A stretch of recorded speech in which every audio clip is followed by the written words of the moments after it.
Hey everyone, and welcome to Our Weird World. I'm your host, John Henson.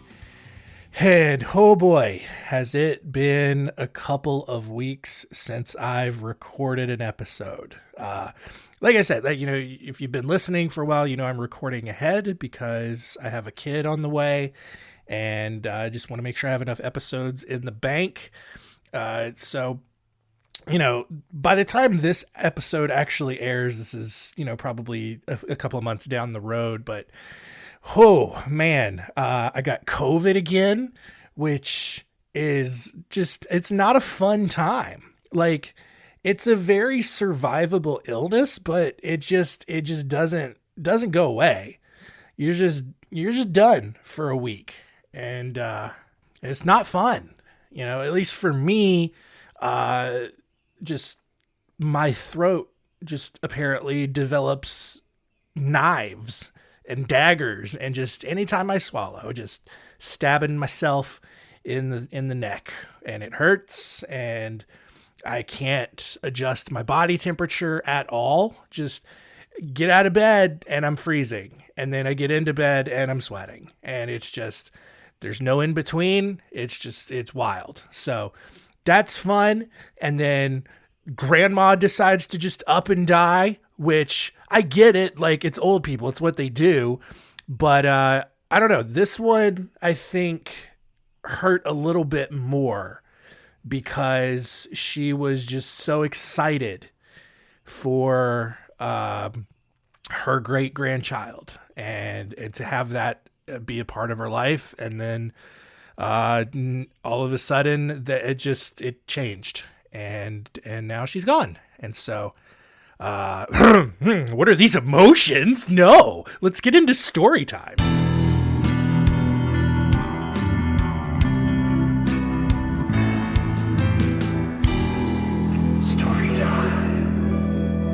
Yeah, no, this show is about an escape. We can have silly feelings, but no. We're not gonna get sad here. What are we talking about this week? Showbiz. Very ironic. The show must go on. Looking at 3 stories this week from show business and movies and music. From very, very, very, very, very, very, very minor celebrities that you probably haven't heard of specifically, but you've probably heard of their works and the things that they were in. So our 3 stories this week will be Graham Parsons, Jozsef Barsi, and our first one here of Dominick Elwes, who was born on August 24th, 1931 in Northamptonshire, England, to a painter and to the British ambassador of Rome. The Elwes family had long descended from a line of British priests and monks, and so Dominick's family was really successful, really high up in the whatever weird English nobility structure they've got going on over there. Although he spent the duration of World War II in the United States, Dominick then moved back to England after the war and found work as a portrait painter. When he was 26, he met 19-year-old Tessa Kennedy. Unlike most scenarios in which a teenage girl is about to get married, Tessa's parents actually disapproved of this relationship and had her placed under the protection of a legal guardian so she couldn't make dumb decisions or get pregnant. You know how, teenage girls are. But that wasn't enough to keep this couple apart. So Tessa's father ended up filing a restraining order against Dominick. However, because the restraining order was only valid in England and Wales, the couple just ran off to Scotland to try to get married. But when they couldn't get married there, thanks to just an inordinate amount of press coverage following this story, they then took off to Cuba, where they officially married on January 27th, 1958, thanks in large part to American mob boss Meyer Lansky. Now, Lansky, along with his partner Lucky Luciano, was one of the first mobsters in the United States and was largely responsible for the country's national crime syndicate. All the mafia mob stuff, underground, especially a lot of the prohibition stuff. By 1958, they had long been very well established. So Meyer and Luciano operated several casinos and made a ton of money thanks to Meyer Lansky's ability to understand true mathematical probabilities of most gambling games. And so he used that ability, got a bunch of money, and then formed kind of this underground ring. And so you have this, you have Dominick Elwes, this English socialite. I don't know why, like, I see the word, and now when I say it, it sounds weird. Socialite, right?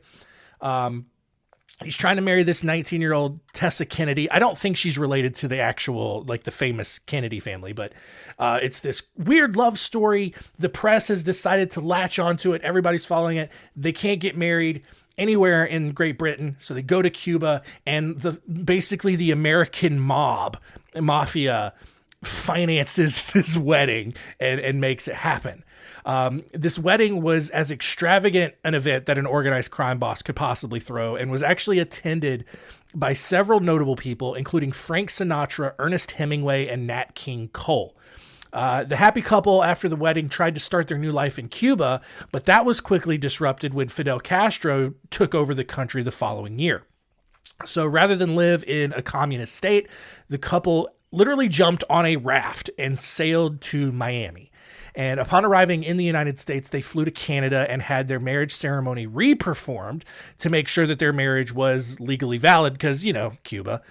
2 months later, Dominick and Tessa decided to try to return to England. Maybe because they're like, what are you going to do?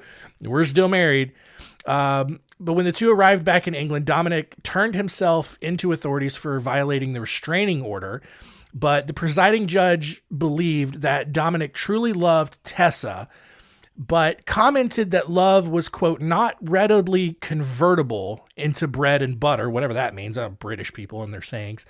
The two were then legally separated, and Tessa was placed back under the care of a guardian. However, the reason this whole thing is in this story, in this episode, the couple eventually, once Tessa had made it to legal age, whatever that age was in England, they got back together. They ended up having 3 children. One of those 3 children was named Carrie Elwes. And if that name sounds familiar, Carrie Elwes starred as Westley in The Princess Bride and featured in other films such as Days of Thunder, Twister, and Liar Liar. The couple actually, however, unfortunately divorced in 1969, and Dominick ended up committing suicide 6 years later in 1975. So I know a lot of people love The Princess Bride. And so it's just kind of a crazy story about that main character's dad, essentially. And just how everyone tried to prevent that couple from being together, and they still found a way. But our next story here, Ingram Cecil Connor III was born on November 5th, 1946 in Winter Haven, Florida.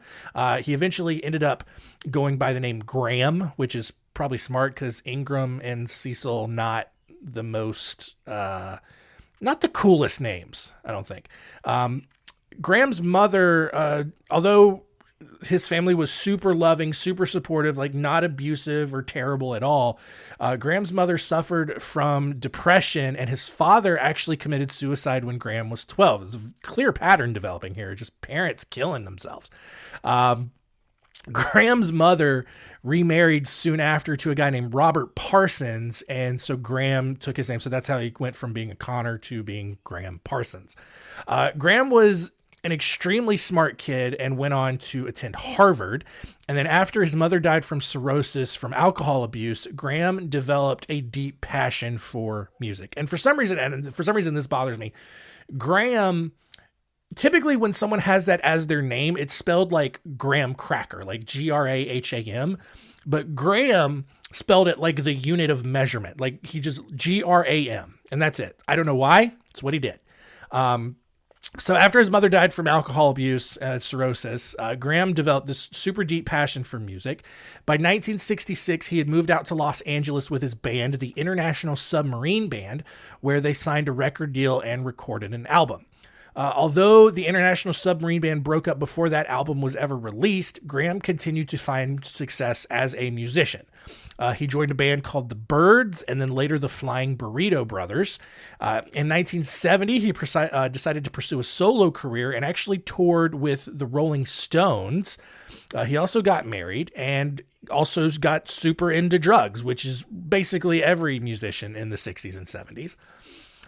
He eventually became fascinated with the Joshua Tree National Monument, which is this massive park in basically the Southern California desert that there's more than one tree. Like, I don't understand the name of it. Like, to me, when I hear Joshua Tree, I just think there's just like the tree of Tenerife from several weeks ago, just one tree out in the middle of the desert named Joshua for some reason.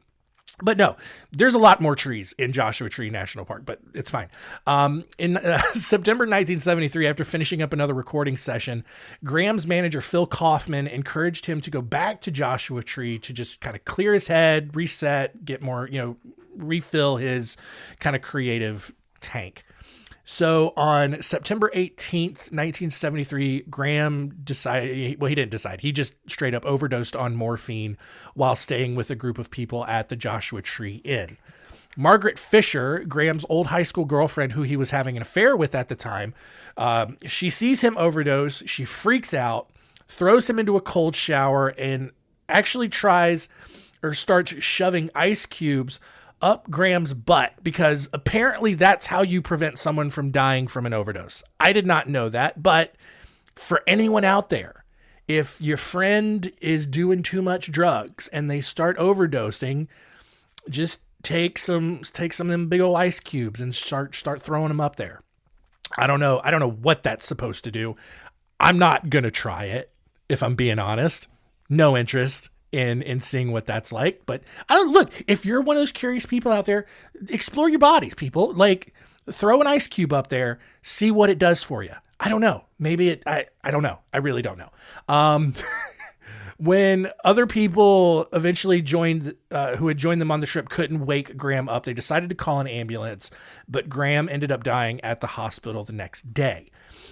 Kaufman arrived at Joshua Tree the next day and searched Graham's car while Margaret Fisher cleaned out all of the drugs from the hotel.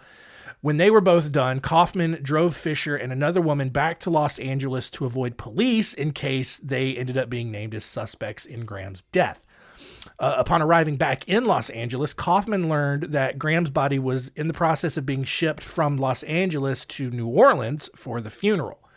Kaufman and Graham's assistant, Michael Martin, then put on a couple of suits, took Michael's actual girlfriend's hearse, apparently she owned a hearse, and intercepted Graham's coffin at the airport.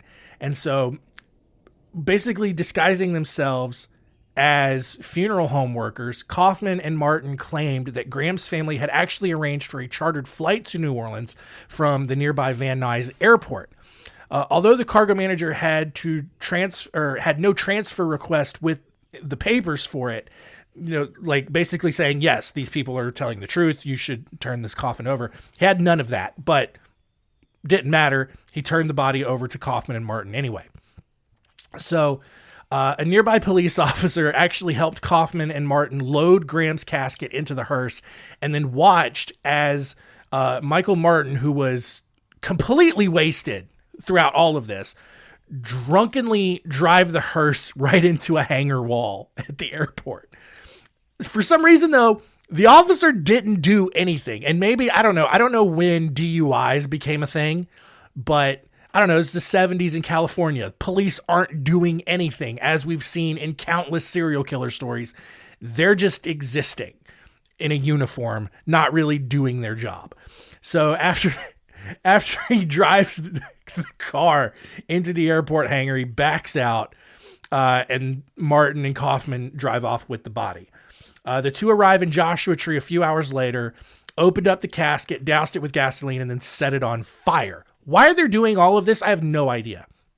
But they destroy the casket, destroy the body, and on the way back to Los Angeles, Martin, who was still kind of drunk, ran into the back of another car.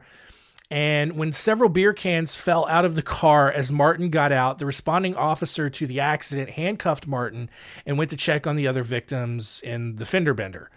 Martin, however, slipped out of the handcuffs and fled the scene in the hearse. This, like, California police, maybe they're better, but just everything about this story, nothing about this story surprises me. Everything checks out, especially when it comes to what the police were or were not doing. So, like, dude gets arrested for drunk driving. He literally gets out of the car and kicks out several beer cans because they're just piling up at his feet in the driver's seat. Officer handcuffs him. And then dude just wiggles out of his handcuffs. Like, maybe they're too small or too big for him. Maybe the officer didn't put him on the right way. I don't know. But just climbs back in the hearse and then just drives away. And the police officer is just like, well, what are you going to do? You know? Back in Joshua Tree, however, campers in the park came across the Graham Parsons burning body, of which 35 pounds of charred flesh still remained. Witnesses helped police identify Kaufman and Martin, who were later arrested and charged with grand theft. The two men were given 30-day sentences, fined $300, and charged for the funeral expenses.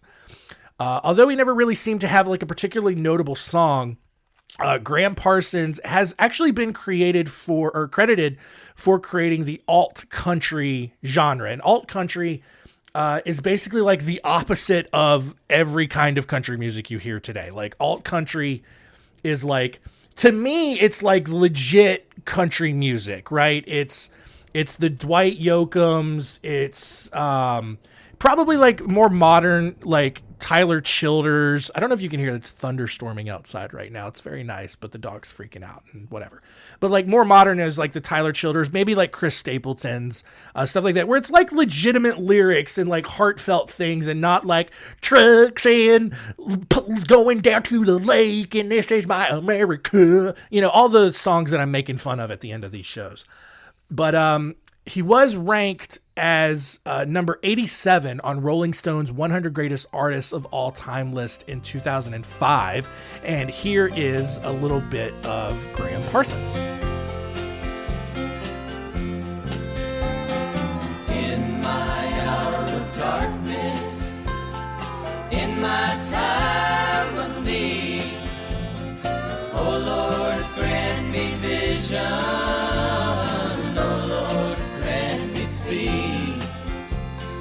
Once I knew a young man went driving through the night, miles and miles without a word, but just his high beam lights. Who'd have ever thought they'd build such a deadly Denver band, to be so strong, to take so long.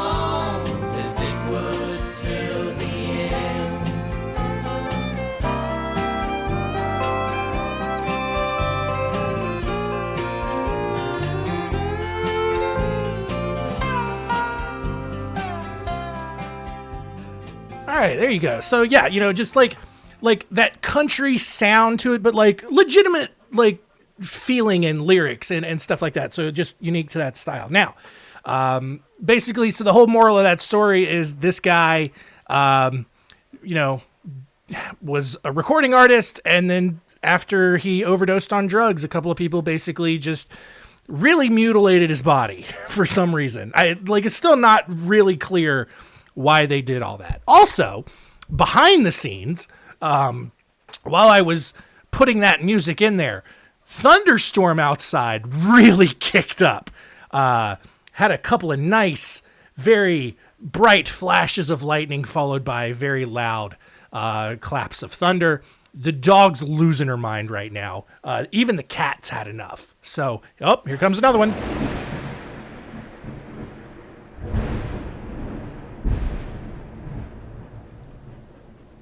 Heck yeah, dude.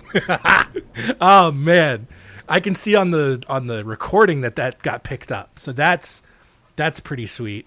So we're going to keep that vibe going for the rest of this episode as we do our final story here of Jozsef Barsi, who was born on November 26th, 1932, in just a factory-riddled part of Hungary, which in the 1930s was probably a lot of Hungary. His father left the family when Jozsef was very young, and Barsi ended up blaming his mother for his father's abandonment, which eventually grew into him just kind of generally hating all women. To make things worse, Barsi was made fun of in school by other students and even the teachers for not having a dad, which is a weird thing to make fun of a kid for. When he was 19, Barsi fled to France following the Soviet occupation of Hungary and married a woman named Clara, who was also a fellow Hungarian refugee. The two went on to have 2 children, with Barsi developing a severe drinking problem that led him to begin abusing Clara because obviously he hates women. Despite that, the family ended up moving to... Shut up, dog. The family moved to New York in 1964, where Barsi began abusing his son, Barna, which eventually forced Clara to take the 2 children out to Arizona to get away. Although Barsi tried to reconcile, Clara filed for divorce after he drunkenly threw a cast iron skillet at her during a fight. That's a heavy piece of equipment to just be chucking around during an argument. From there, though, Barsi then moved to Los Angeles and got a job as a plumber. A few months later, he then met Maria Viravac, who was another Hungarian immigrant who had also been abused by her father and was now dealing with all of that trauma. And for some reason, and I see this happen so much, these girls and these women who come from childhoods where they were abused by their fathers then just go right into a relationship where they are abused by another dude. And I'm sure there's a psychological explanation for it. I just don't understand what it is. The 2 ended up getting married and then had a daughter named Judith. Since they were living in Los Angeles, Maria tried to push Judith into becoming an actress and actually helped her appear in more than 70 commercials, movies, and television shows in the 1980s. Judith Barsi made appearances in The Twilight Zone, Punky Brewster, Cheers, The Love Boats, Growing Pains, and was actually the voice of Ducky in The Land Before Time. And if you don't remember that movie, which if you're a millennial, you have to, right? But here's a little bit of Ducky from The Land Before Time. Hello. I said hello. What is your name? Maybe you cannot talk yet, huh? Huh? Don't you know anything? Long necks don't talk to, or whatever you are. Me? I'm a long neck too, see? And I have a long tail like you.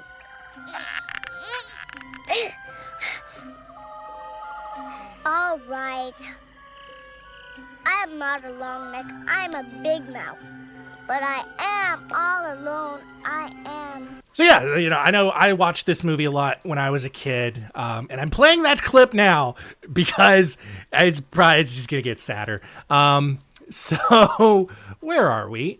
None of that success, even though Judith Barsi, she's in all these TV shows, doing all these voice acting things, none of that success really helped Jozsef Barsi, her father, because he was just becoming more abusive, more paranoid.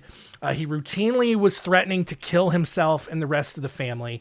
And then after 3 drunk driving arrests, Maria was forced to call police after Jozsef nearly choked her out during a fight. But when police responded, they found no evidence of physical harm, again, because it's the LAPD in the 1980s, and they're just still really bad at their jobs. So the police actually ended up convincing Maria to drop all of the charges. Although this incident pretty much scared Jozsef Barsi into stopping drinking, he continued to threaten Maria and Judith.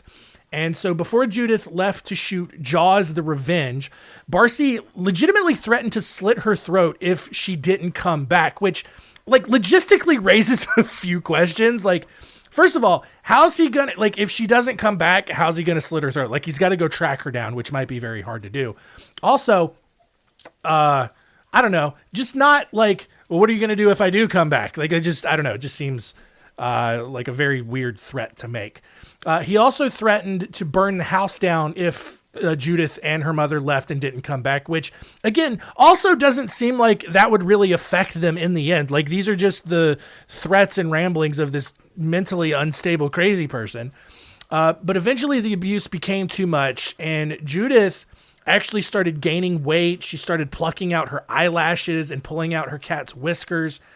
When she actually suffered a mental breakdown during a singing audition for All Dogs Go to Heaven, her agent ended up sending her to a psychologist who then reported her home situation to Child Protective Services.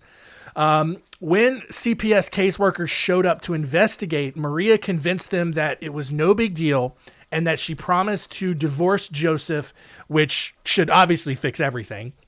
However, Maria kept delaying things, kept waiting around, and instead started trying these passive-aggressive tactics to try to just drive Jozsef Barsi out of the house, such as like keeping things dirty, purposely not putting things away, just doing whatever she could to just annoy him to no end, to just basically get him to kill himself, I think, probably. Instead, on July 25th, 1988, Barsi shot Judith in the head while she slept. When Maria heard the gunshot, she leapt out of bed, intercepted Barsi in the hall, who then promptly shot her in the head as well. Over the next 2 days, Barsi wandered aimlessly around the house before pouring gasoline all over the bodies and then setting them on fire. And then as the bodies burned in the house, Barsi walked into the garage and shot himself in the head.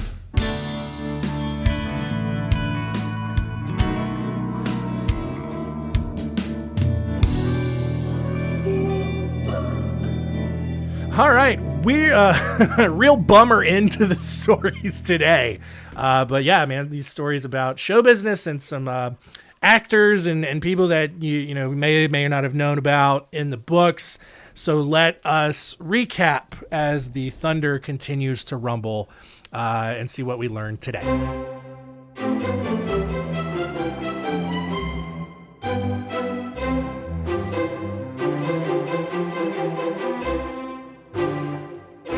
What did we learn? Number one, parents, if you want your kids to grow up and find success in Hollywood, apparently just kill yourself.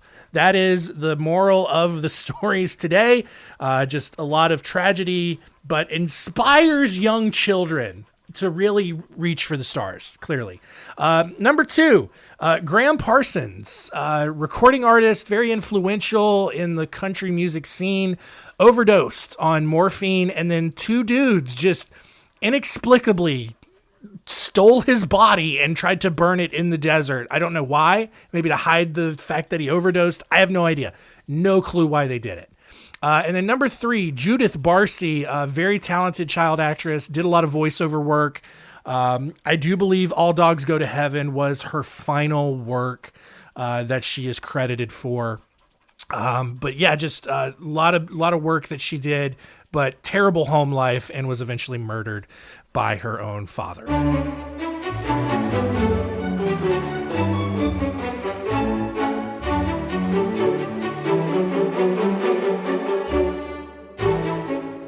Next week on Our Weird World, we are starting a 2-part series that I am super excited about. We are going to look at some stories from the Mormons over the next couple of weeks. And God, what a weird group of people this has been throughout history.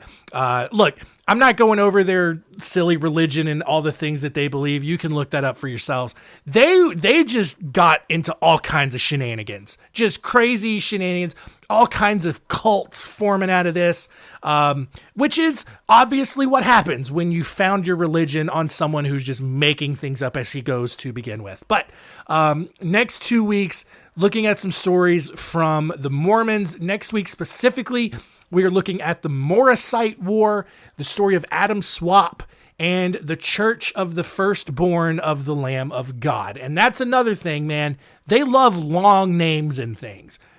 Don't get it at all. But those episodes next week will be a lot of fun. And so really looking forward to sharing those with you. But that is it for this week. Thank you all for continuing to listen. Keep telling all your friends and keep it weird.